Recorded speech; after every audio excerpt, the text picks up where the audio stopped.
Hi guys, welcome back. We're on the third video of the 7 Laws to Compression video series. In this video, we're going to talk about face angle. So is the face open through impact? Is it closed through impact? And how this is going to affect compression and overall how solid you're going to hit the golf ball. Also, be sure to stick around to the end of this video. I have a great bonus for you guys. Let's go ahead and get started.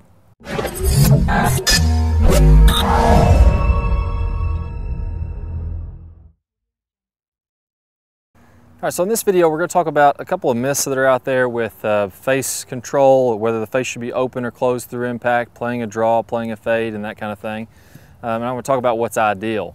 So ideally, we want that face to be perfectly square through impact. And again, let's go back to the path example we used where we're clapping our hands together. Well, if this is the face and I'm clapping my hands, most energy is going to be traveled, the most energy is going to be traveling into the ball if that is perfectly square at impact. If that face is open, now that's going to be glancing across the ball and some of that energy is going to be transferred to the ball. So instead of it going straight ahead, now that energy is going to be transferred across the golf ball if it's way open and the ball is going to curve out to the right. So it's not the most efficient transfer of energy. Same thing with the draw.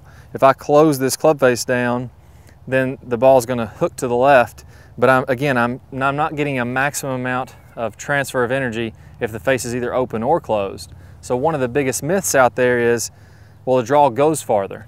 And technically, a draw doesn't go any farther than a fade. It's people's application of those two. So whenever you hit a fade and the face is open, those of you who play a big slice or fade realize how much this affects compression. But if the face is open, the ball is glancing across that face and it's going to slice. But also when you're opening that face at impact, you're adding loft. So that loft, instead of being here, now if you open that face, now the loft is pointing straight up in the ground to the air. If I close the face, which is a draw, I'm taking loft off of the face and I'm de-lofting this club. I'm turning this 5-iron into a 3-iron. So that makes it go farther. The fact that you're closing the club face and taking loft off makes it go farther. But if we learn to properly compress this golf ball to where now the face is going to be perfectly square, but we're going to de-loft the face by getting forward shaft lean, which we're going to go over later in this series, that's going to get the most compression and the most distance and the best strike of the golf ball. So ideally we want this face perfectly square as we're coming through impact. So we don't want it very far off, open or closed. Either way, when we're hitting that golf ball, we're going to lose tons of distance and tons of compression. So now I've got a pretty good drill that's going to help you go over this. Okay, so let's do a little drill with this impact bag. For those of you who do not have an impact bag, go get one today. This is the best training aid available. They're like 25 bucks on the website. If you don't get them from us, get them from somebody else. You need one of these impact bags. These are very, very versatile. But today what we're going to do, we're going to control, let's turn it this way first. I'm going to control my face angle by rolling my forearms and my wrist. So if you can imagine you're taking a doorknob and you're turning it to the left, that would be rolling the hands and that would be closing the face. So if you take this club and stick it straight out in front of you, here's a good vertical face. This is perfectly square. I'm going to rotate this face until it's toe down, that would be closed. And I'm going to open this face until the face is pointing the sky, that would be open. So what I want you to do now is to make some swings into this bag.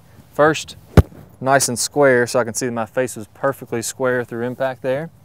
And now I'm going to go ahead and I'm going to make a swing with the face open. There we go, so that face is wide open. Well, for most of you that are familiar with a slice, you know that that's not very good when actually hitting a golf ball. But that is teaching you some face awareness. Now we know what the face feels like when it's open. Lastly, we're going to go ahead, feel like we're rotating those hands closed. Again, like turning a doorknob, turning a steering wheel to the left. And I'm going to try to hit this bag with the toe of my club first. So now I'm going to release this club, get that rotation. Boom, now this club face is very, very closed and I've hit it with the toe. So do about 100 repetitions. And I want you to do one of each of these. I want you to go square. Boom, come down, nice square impact position.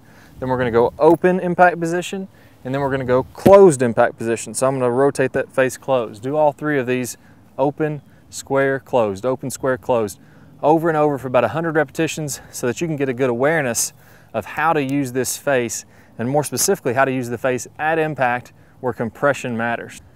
So I hope you guys enjoyed this video. If you did like this video, click the like button below, subscribe up top so you'll be notified whenever we come out with new videos, and post your comments below. I'll try to answer all of the comments that I can, all your questions out there.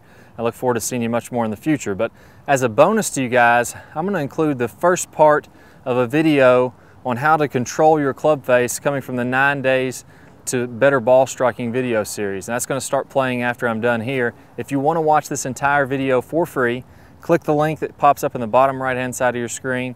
You'll sign up for your free membership. You'll be able to watch this video for free.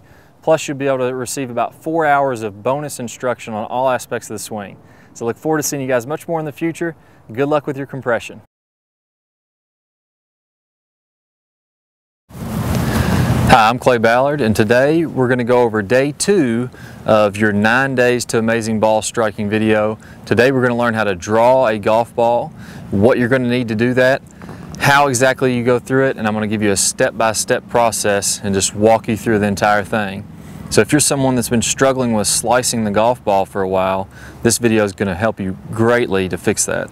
So the first thing we're going to do is we're going to talk about what exactly causes a slice or a draw.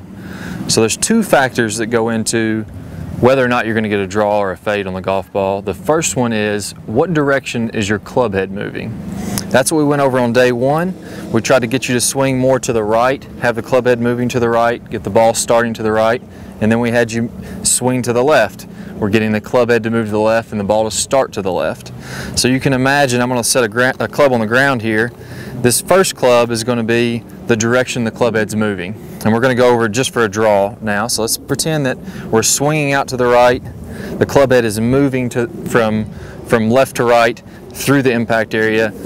If you were sitting at home plate, this club would be swinging out toward right field. The second factor is which way is the club face pointing. So now as I'm swinging out to the right, if my club face is square to this line, so if my club face is pointing the same direction that my club head is moving, my ball is going to go dead straight. And that's what we were trying to do on the day 1 video. We're just trying to swing to the right, keep the club face square to the direction we're swinging, start the balls to the right of this stick. Now today what we're going to do is we're actually going to roll the club face to close the club face a little bit